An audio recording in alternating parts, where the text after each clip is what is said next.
Good morning students. आशा करती हूँ आप सभी स्वस्थ और सुरक्षित होंगे। बच्चों, आज हम हिंदी भाषा की रचना प्रसून पुस्तक से पाठ 8 सर्वनाम का अध्ययन करेंगे।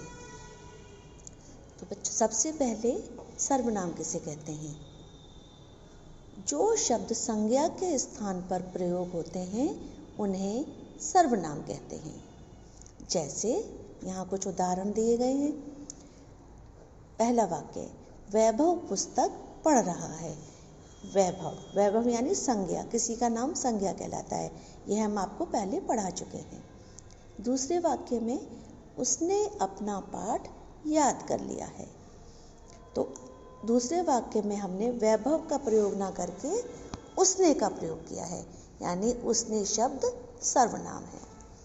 तीसरे वाक्य में वह कक्षा का मेधावी छात्र है। वह यानी वैभव, वह कक्षा का मेधावी छात्र है। इस वाक्य में वह सर्वनाम शब्द है। अब चौथा वाक्य, उसके शिक्षक सदैव उसकी प्रशंसा करते हैं। तो यानी किसके शिक्षक? उसके यानी वैभव के, उसकी प्रशंसा करते हैं। इस वाक्य में भी वैभव का प्रयोग ना करके उसके उसकी का प्रयोग किया गया है, अतः ये सर्वनाम शब्द हैं।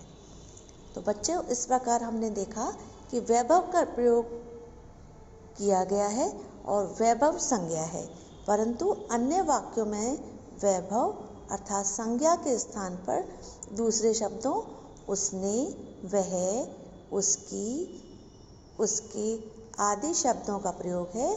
तो यह सभी सर्वनाम शब्द हैं। एक बार फिर से दोहराएंगे। संज्ञा के स्थान पर प्रयोग होने वाले शब्द सर्वनाम कहलाते हैं। सर्वनाम 6 प्रकार के होते हैं। तो बच्चों, सर्वनाम कितने प्रकार के होते हैं? 6 प्रकार के। नंबर 1 पुरुषवाचक सर्वनाम, नंबर 2 निश्चयवाचक सर्वनाम, नंबर 3 अनिश्चयवाचक सर्वनाम, नंबर 4 संबंधवाचक सर्वनाम, नंबर 5 निजवाचक सर्वनाम, नंबर 6 प्रश्नवाचक सर्वनाम। अभी इन सभी सर्वनामों को हम आपको अलग अलग समझाएंगे। नंबर 1 पुरुषवाचक सर्वनाम। किसी व्यक्ति का बोध कराने वाले सर्वनाम पुरुषवाचक सर्वनाम कहलाते हैं। जैसे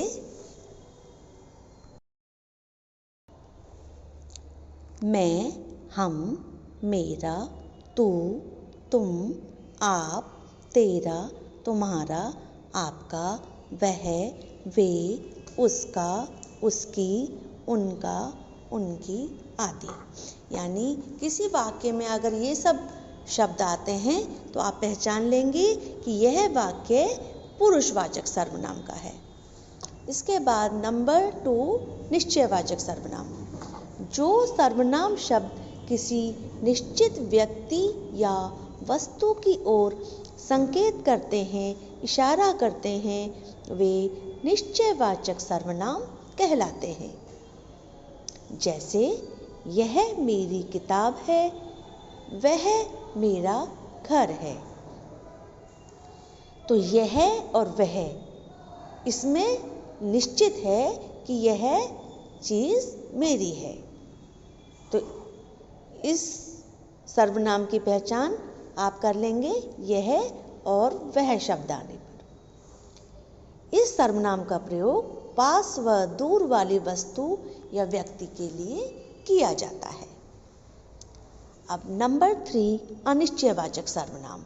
जो सर्वनाम शब्द किसी निश्चित व्यक्ति अथवा वस्तु की ओर इशारा नहीं करते, उसका बोध नहीं कराते हैं, वे अनिश्चयवाचक सर्वनाम कहलाते हैं। यह निश्चयवाचक सर्वनाम के ऑपोजिट होते हैं, उल्टे होते हैं। इसका उदाहरण जैसे कोई आ रहा है या दूध में कुछ पड़ा है। अब कोई और कुछ शब्दों से यह पक्का नहीं हो पा रहा कि कौन आ रहा है या क्या पड़ा हुआ है, इसलिए यह अनिश्चितवाचक सर्वनाम है।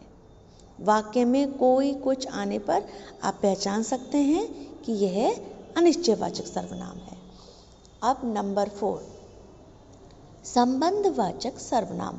किसी वाक्य की दो बातों में संबंध बताने वाले शब्द संबंधवाचक सर्वनाम कहलाते हैं। जैसे जो, सो, यही, जिसने आदि। उदाहरण के लिए, जिसकी लाठी उसकी भैंस, जो करेगा वो भरेगा। तो जिसकी उसकी संबंधवाचक हो गए या जो वो संबंधवाचक। अब आगे नंबर 5, निजवाचक सर्वनाम। जो सर्वनाम शब्द अपने आप के लिए प्रयोग किया जाए उसे निजवाचक सर्वनाम कहते हैं। जैसे तुम स्वयं समझदार हो, रमेश अपने आप पढ़ लेगा। तो स्वयं और अपने आप और खुद, ये सब शब्द निजवाचक सर्वनाम के हैं।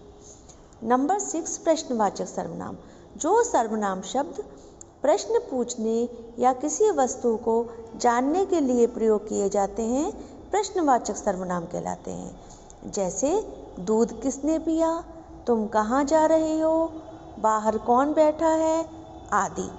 प्रश्नवाचक सर्वनाम की पहचान के लिए उसमें आपको प्रश्नवाचक चिन्ह दिखाई देगा। इससे आप पहचान कर सकते हैं कि यह वाक्य प्रश्नवाचक सर्वनाम का है। आशा करती हूँ आपको ये सभी सर्वनाम समझ में आए होंगे।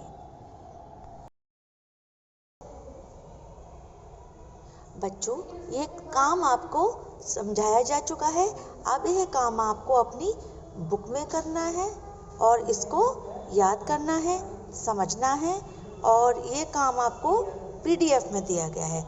कॉपी का काम आपको कॉपी में करना है। धन्यवाद।